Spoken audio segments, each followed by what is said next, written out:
In Elkhorn, Wisconsin, through the late spring and through the summer months into early fall, on a monthly basis, we have what is called an antique flea market. I bought a lot of things from that flea market, and during last summer I bought this Radiola 60 that you see sitting here. Now, I wasn't going to buy it. I really wasn't looking for another AC radio to add to my collection and restore it, but I opened up the lid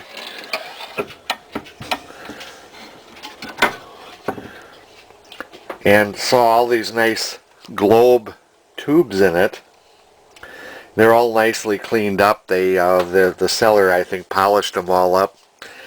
And while I was looking inside, the seller gave me a price I couldn't refuse. Very, very low amount of money I bought this radio for. Now, of course, this radio comes with typical restoration need problems. Number one, if you can see in the inside, the top of the chassis is quite dirty, and you can see the remnants of mice that were living in this radio. These old radios from the 1920s seem to make such good mouse houses, and this one has had the mouse treatment.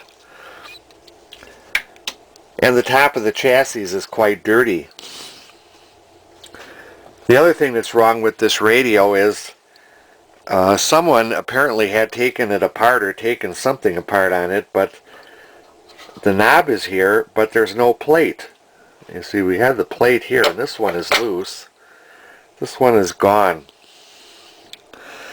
So I'm thinking that someone along the line was going to attempt to restore this radio, but that never happened, and so now I have it.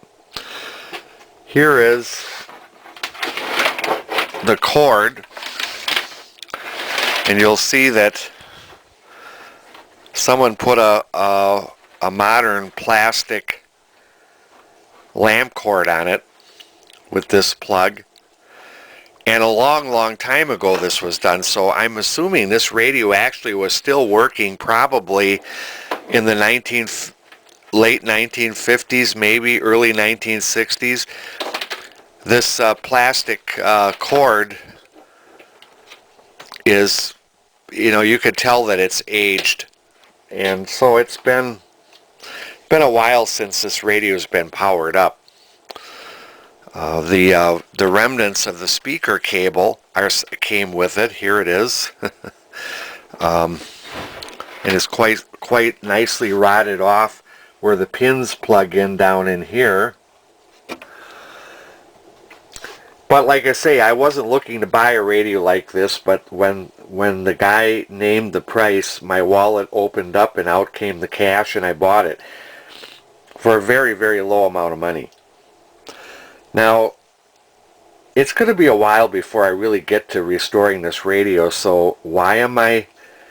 There's a specific reason why I decided to do a part 1 video on it now, and here it is.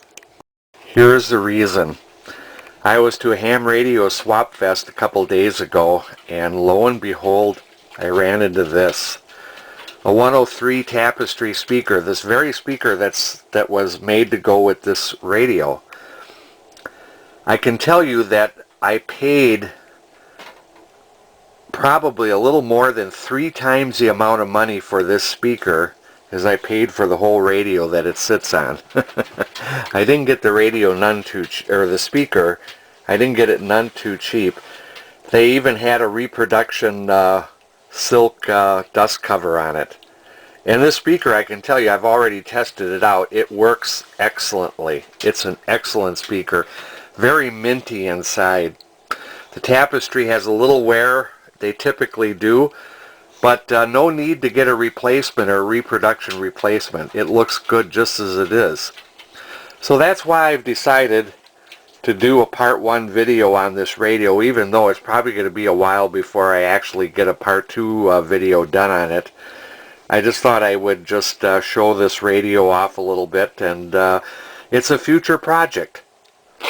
Thank you for watching.